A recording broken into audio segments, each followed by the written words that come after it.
2023 खत्म हो गया है और इस ईयर में बहुत वर्स्ट और बहुत बेस्ट एनिमे आए हैं, लेकिन आज की इस वीडियो में हम टॉप 10 एनिमे ऑफ 2023 को रैंक करने वाले हैं। तो वीडियो को शुरू करने से पहले वीडियो को लाइक करो, चैनल को सब्सक्राइब करो क्योंकि ये वीडियो बहुत क्रेजी होने वाली है। और हाँ, ये जो मैं रैंकिंग कर रहा हूँ ये मेरी अपनी पर्सनल फेवरेट टियर रैंकिंग है जो कि मैं अपनी मर्जी से करूँगा। हो सकता है ये तुम्हारी फेवरेट रैंकिंग ना हो, लेकिन खैर तुम लोग उस चीज को छोड़ो और अब हम शुरू करते हैं अपने तो नंबर 10 मुशोको टेंसेई सीजन 2। तो अब तुम लोग ये सोच रहे होगे कि मैंने इस एनिमे को नंबर 10 के ऊपर ही क्यों रखा है, यानी ये ऊपर भी तो जा सकता था।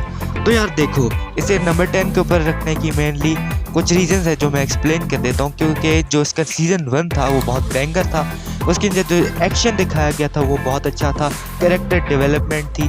इस सीजन के अंदर मुशोको टेंसेई डेवलपर्स ने कुछ डिफरेंट करने की कोशिश की है, which is not bad, but इतना भी अच्छा नहीं था और एक्शन भी हमें इतना अच्छा नहीं दिखा। और यही वो सारी रीजंस थी जिनकी वजह से मुझे मुशोको टेंसेई को नंबर 10 के ऊपर रखना पड़ा। खैर moving on to number 9 Doctor Stone season 3। अब डॉक्टर स्टोन एक साइंटिफिक कॉमेडी शो है जो कि अपनी कॉमेडी और साइंटिफिक और इनोवेटिव चीज़ों की वजह से जाना जाता है। सीजन 1 में कॉमेडी थोड़ी कम थी, सीजन 2 में और बढ़ाई गई, सीजन 3 में नेक्स्ट लेवल कॉमेडी की गई। एक दो बार को बंदा हंस देता है, लेकिन ये बात हर बार इम्प्लीमेंट नहीं होती है, ज़्यादातर ये एनोइंग हो जाती है, इसलिए मैंने डॉक्टर स्टोन को नंबर 9 के ऊपर रखा है। नंबर 8 सुजुमे। अब बेसिकली सुजुमे एक एनिमे मूवी है जो कि बहुत ही बैंगर और क्रेजी है।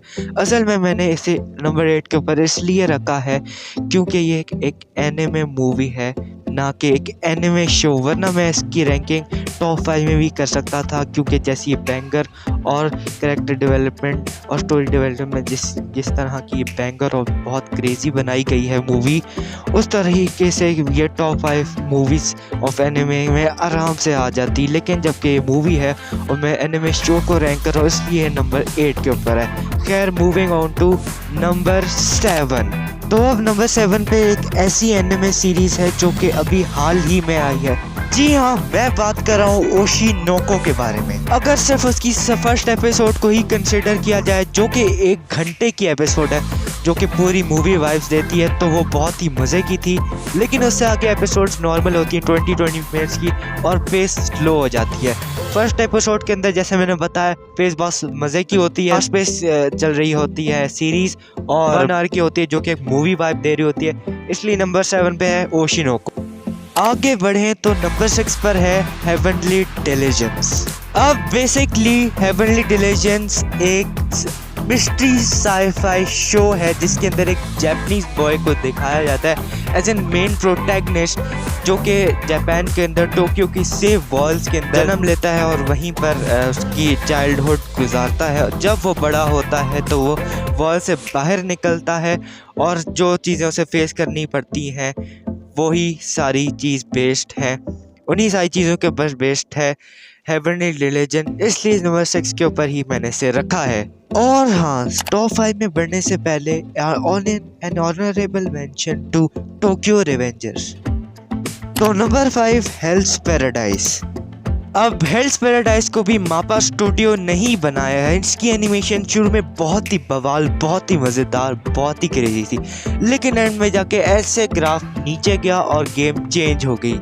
सीजन 2 बाय द वे अभी आने ही वाला है, so stay tune for that one, क्योंकि वो बहुत क्रेजी होने वाला है, मुझे ये लगता है। और मेरा ये भी ख्याल है कि मापा इसके ऊपर इतनी तवज्जो नहीं दे पाया क्योंकि एक ही साथ वो बहुत ही ज़्यादा प्रोजेक्ट्स के ऊपर काम कर रहे थे। मिसाल के तौर पे जे के, उसके अलावा attack on Titan, chainsaw man और भी बहुत सारे एनिमेस के ऊपर काम कर रहे थे, इसलिए इस एनिमे को वो अटेंशन स्पैन मापा वालों की तरफ से नहीं मिल पाया जिसका ये हकदार था। लेकिन खैर तुम उसे छोड़ो और अब हम बढ़ते हैं नंबर 4 की तरफ जो कि है विनलैंड सागा सीजन 2। जब विनलैंड सागा का सीजन 1 खत्म हुआ तो लोग ये कह रहे थे कि इसके सीजन 2 में वो एक्शन देखने को नहीं मिलेगा। तो क्या उस एक्शन के बदले इसकी वजह से, वो एक्शन ना होने की वजह से क्या ये इंटरेस्टिंग नहीं होगा?